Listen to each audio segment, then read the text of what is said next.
In my last episode of My Time, My Life, I talked about the struggles and challenges I faced as a young model in New York.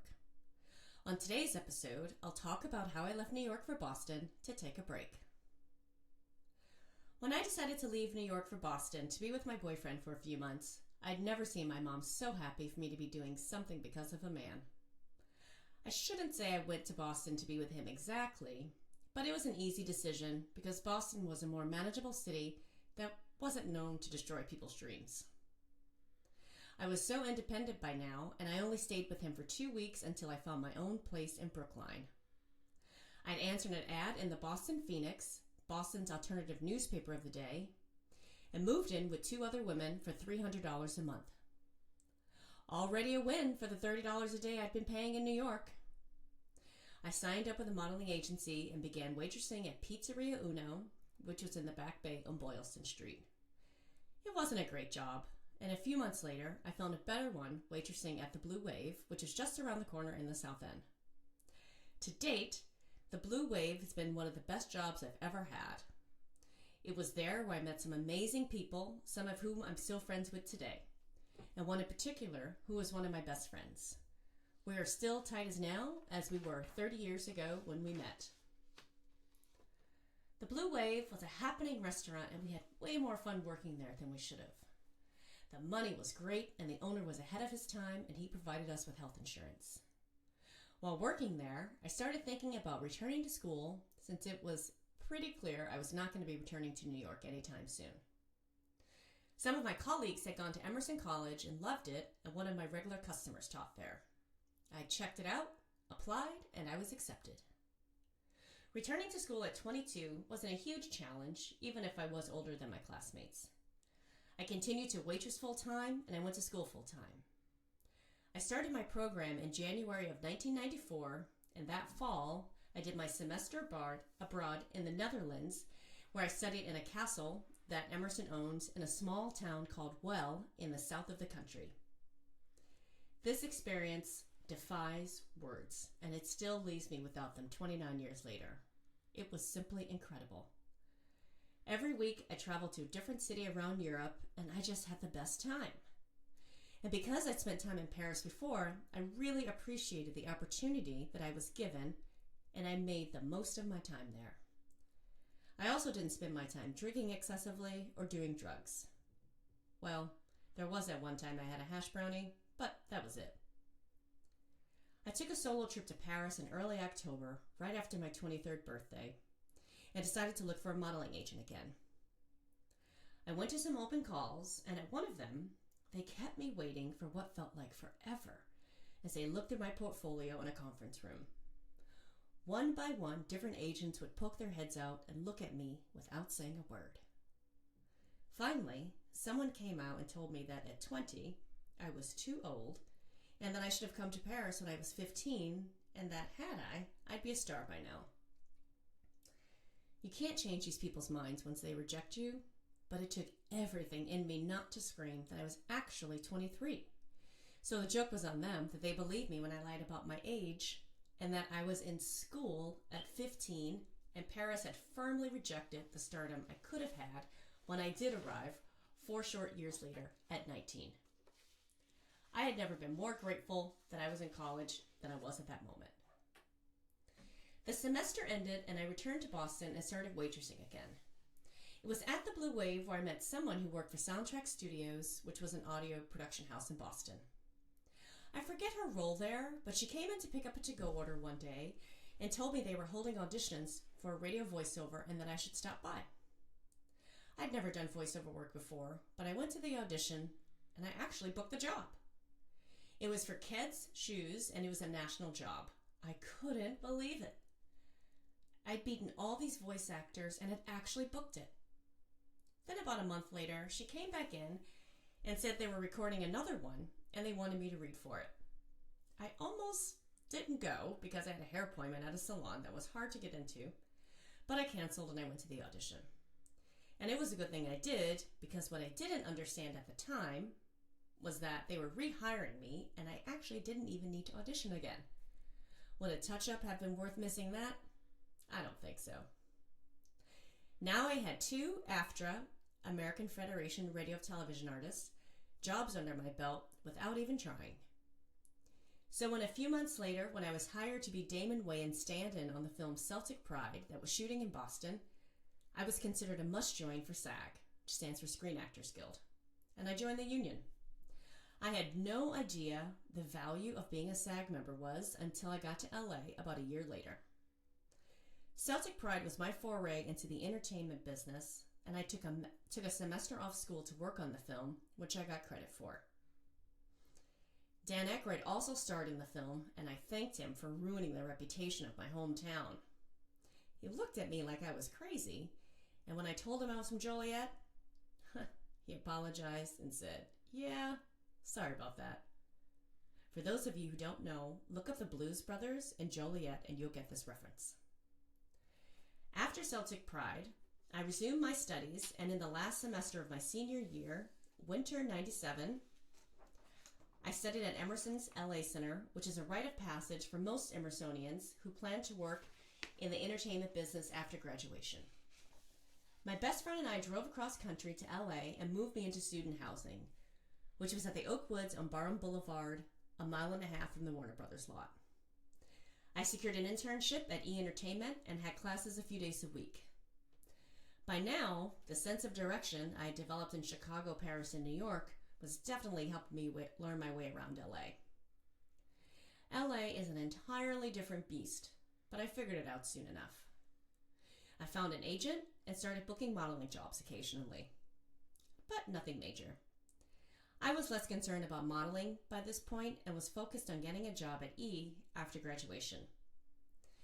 This was on track to happen, and by the end of the semester, I'd passed whatever test they'd given me for an entry-level PA job, and I'd found an apartment to move into after graduation with a fellow student. For once, things were going my way, until they weren't. I went into work one day and was told that the job I was to be given no longer existed.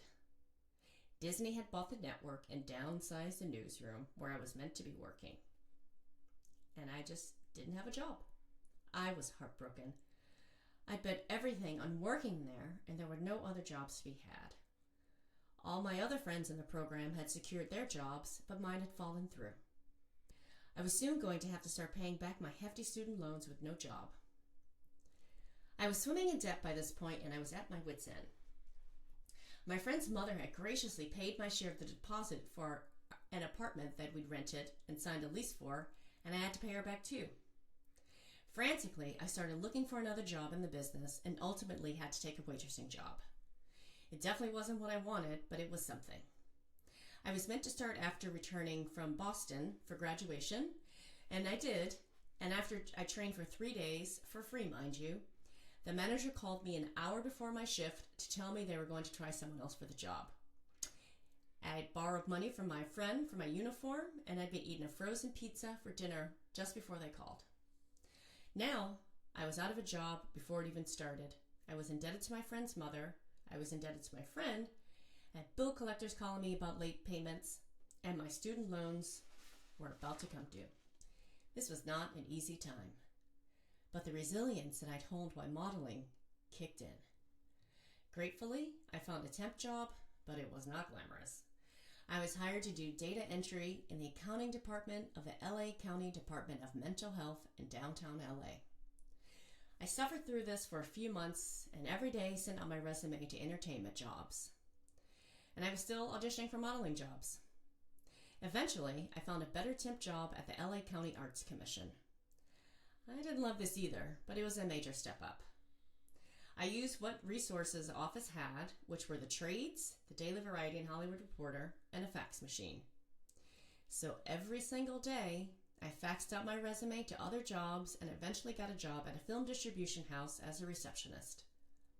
It paid $400 a week and came with health insurance. I was thrilled until a few weeks later, when it was time to get paid, I learned that the company was almost bankrupt and they couldn't guarantee I'd get paid on time.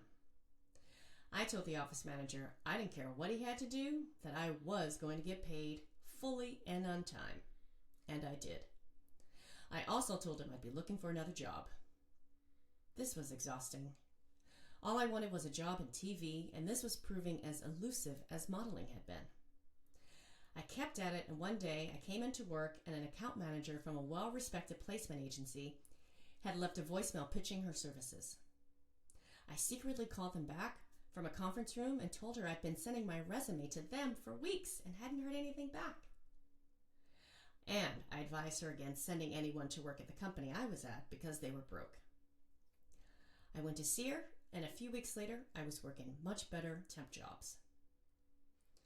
My jobs improved tremendously, and I was suddenly working on the lots for the biggest production companies in the business. It was through this company that I landed at Overbrook Entertainment, Will Smith's company, on the Universal lot and was hired on permanently.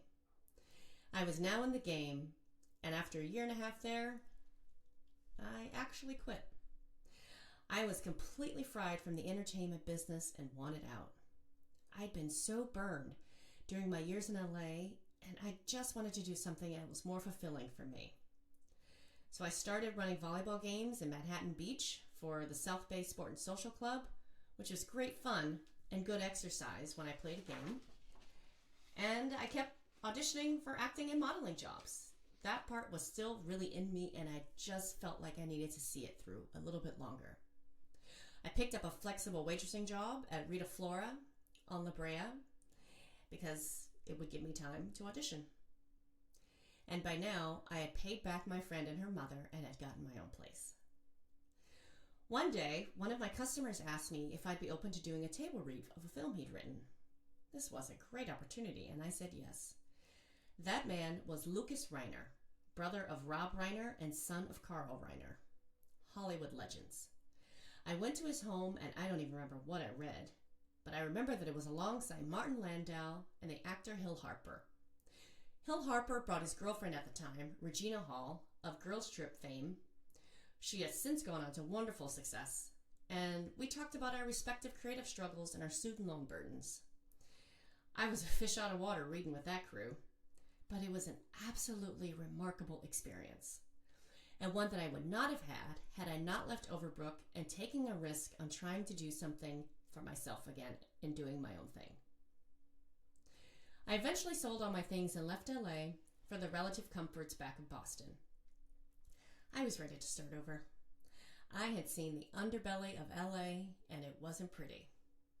My best friend had rented a house for us in Jamaica Plain, and I was ready to just figure it out when I got there and vowed to be satisfied with getting a normal job and living a quiet life. I'd been seriously hustling now for about 10 years between my modeling years and my first years in the entertainment business and needed to take it easy for a bit. And then, after 3 days back in Boston, sitting in the new house I was renting with my friend, I got a call from a friend in LA who was working for Ben Affleck at the time. She told me Matt Damon needed an assistant, and she told him all about me. I hadn't even fully unpacked yet, and she was telling me I needed to return to LA right away to meet with him. I had no money, and there was no way I was going to get back there anytime soon. When I told her to tell him I'd get there in a few weeks, she said I needed to come back the next day because she didn't know who else he was talking to. He was dating Winona Ryder at the time, and he could have easily been asking her if she knew anyone, my friend explained. It was 11:30 at night in Boston, and I just said, okay, with no idea how on earth I was going to get back to LA the next day. I did the only thing I could do. I called my mom, woke her up, and told her about the situation. I don't recommend this, by the way. She was quiet, and when I asked her for a credit card number to buy a plane ticket, she rattled it off, and then she said, "This is going on your bill, Trinette." I said, "Okay, what's the expiration date?" and hung up. I flew back to LA the next day and sat on my friend's couch for 2 weeks, waiting to meet with Matt. In the next episode of My Time, My Life, I'll talk about my time as a celebrity assistant and overnight finding myself in A-list Hollywood. Thank you for listening.